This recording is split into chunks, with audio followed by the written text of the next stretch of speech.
Daniel Kessler est à présent en ligne avec nous. Daniel, merci d'avoir répondu à l'invitation de Radio Shalom.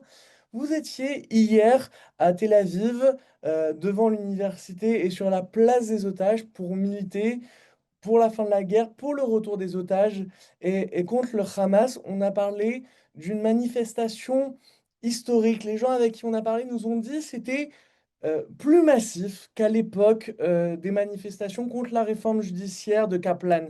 Est-ce que vous pouvez nous confirmer que vraiment il y a eu beaucoup de monde hier qui ont manifesté dans les rues de Tel Aviv? Écoute, Jérémy, il y a certainement eu des centaines de milliers de personnes qui ont manifesté à Tel Aviv et à travers Israël pour exiger la fin de la guerre à Gaza et la libération immédiate de tous les otages encore détenus par Hamas. Selon les organisateurs, plus de 300 000 manifestants se sont rassemblés à la place des otages et dans les rues avoisinantes, ce qui constitue la plus grande mobilisation depuis près d'un an, plus d'un an. Je ne sais pas, je crois qu'il y en aurait peut-être eu plus lors de la réforme judiciaire, mais c'était certainement un nombre impressionnant. Et beaucoup espèrent que cette mobilisation historique incitera le gouvernement à privilégier une solution diplomatique. La pression militaire n'a pas permis jusqu'ici de ramener les otages. Triste de le dire, mais le Premier ministre Netanyahou et certains de ses ministres ont tenté de discréditer les manifestants en les accusant de soutenir le Hamas, ce qui ne fait qu'accentuer la fracture au sein de la société israélienne. C'est quelque chose qu'on a du mal à comprendre aujourd'hui en France, euh, que la société israélienne se mobilise pour la fin de la guerre, parce que la diaspora française a l'impression que mettre fin à la guerre, c'est aussi renoncer aux otages. Et qu'est-ce que vous répondez aujourd'hui aux gens qui, comme Netanyahou, disent, ben, en manifestant contre la guerre, vous faites d'une certaine façon le jeu du Hamas, parce que c'est par la pression militaire qu'on arrivera à ramener les otages.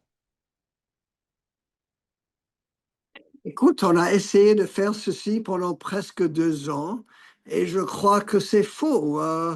Le Hamas a été déjà conquis. Ce qui s'est passé le 7 octobre et parce qu'il y a eu des fautes de sécurité, une croyance que la politique de Bibi marchait et je ne crois pas, je ne suis pas d'accord qu'il faut éliminer, puisqu'il est impossible d'éliminer Hamas jusqu'à la dernière arme et dernier combattant. Et je crois qu'on a vu, je crois que c'était en août l'année dernière, que les 6 euh, pauvres otages ont été tués quand l'armée a essayé de venir à leur soutien. Donc, on a la preuve que ça ne marche pas et qu'il faut une solution diplomatique. En plus, plusieurs de mes collègues ont fait tellement de jours de réserve que l'armée est acharnée et je crois que toutes les victoires militaires qu'on a eues ont eu beaucoup de succès, mais à la fin, Maspik, c'est Maspik, assez c'est assez, je crois, ce temps-ci. On a vu donc hier une mobilisation véritablement massive de la société israélienne. On a cette impression qu'il y a même une union sacrée dans l'opposition qui vient à la fois de la société civile, euh, de l'opposition politique, même syndicaliste, même dans l'armée des voix s'élèvent. Mais aujourd'hui, quelle va être la suite après cette grande mobilisation? Est-ce que la grève générale est peut-être à l'ordre du jour? Est-ce qu'il y a d'autres actions de prévues pour continuer à faire pression sur le gouvernement pour qu'il retourne à la table des négociations pour aller négocier ce cessez-le-feu et la fin de la guerre? Écoutez, c'est une très bonne question.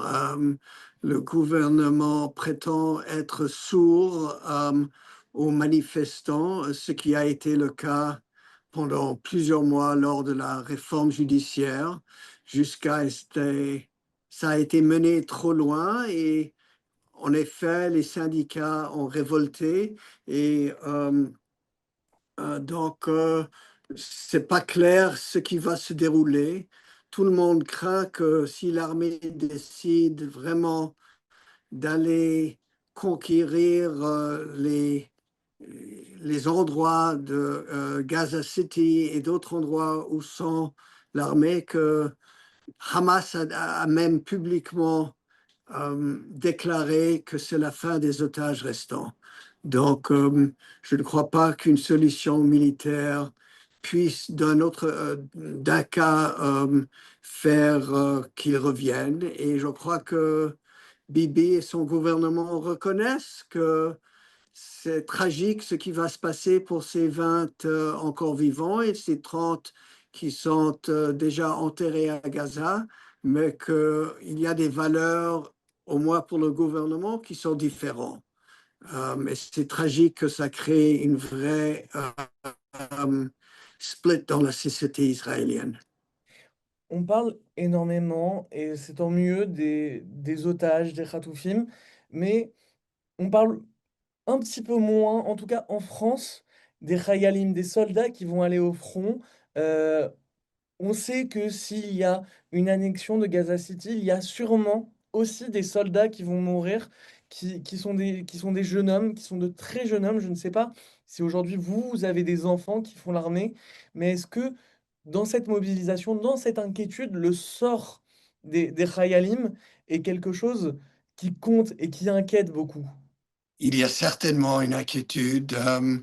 Je dois dire que je connais plusieurs parents qui ont des fils qui sont à l'armée et je travaille avec plusieurs gens qui ont fait déjà 200 ou même 300 jours de réserve jusqu'à présent dans les presque 2 ans derniers, qui sont épuisés et certainement on lit que l'armée craint que beaucoup, un certain nombre de gens arrêtent de répondre aux demandes pour les réservistes et qu'il y a une crainte que cette invasion va nécessiter ou va produire des décès qui sont même plus nombreux que les 20 otages et qu'en fin de compte, il est difficile de croire que Hamas va disparaître. Donc, je crois que une grande majorité de la population israélienne croit qu'il est nécessaire à présent de faire un accord et de faire craindre que les douleurs et les problèmes du 7 octobre ne se reproduisent pas, ce que je crois est vraiment possible. Et il y a aussi la question euh, de l'armée pour les orthodoxes. Aujourd'hui, le gouvernement semble encore céder aux orthodoxes qui ne vont pas faire l'armée, qui vont encore être exemptés de ce service militaire. Est-ce que dans les colères que vous revendiquez aujourd'hui, c'est quelque chose qui a de l'importance, le fait que tous les Israéliens ne soient pas soumis au même régime et que tous les Israéliens n'aient pas cette obligation d'aller défendre la terre d'Israël?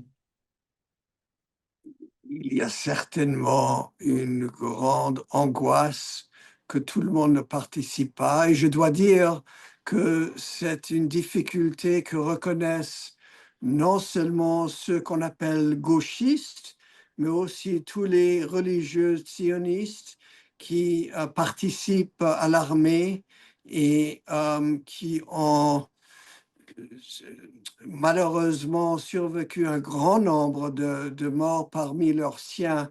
Donc, tout ce qu'on appelle ceux qui sont les nationales religieux sont aussi pour un plus grand nombre de gens qui participent, des Haredim.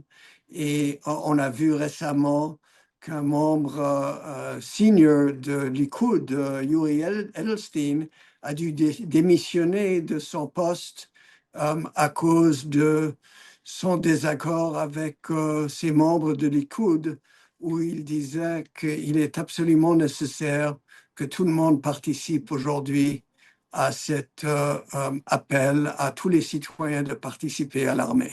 Daniel Kessler, merci d'avoir répondu aux questions de Radio Shalom. Je rappelle que vous êtes militant de l'association Frères et Sœurs d'Armes et que vous militez aujourd'hui pour la fin de la guerre et le retour de tous les otages à la maison.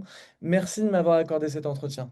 Merci à vous et je dois souligner l'importance de ce mouvement Frères et Sœurs d'Armes pour Israël qui vraiment ont fondé et accroître chaque jour avec acharnement ce mouvement civil pour une réforme judiciaire, mais aussi pour la, l'arrêt de la guerre à cette période-ci.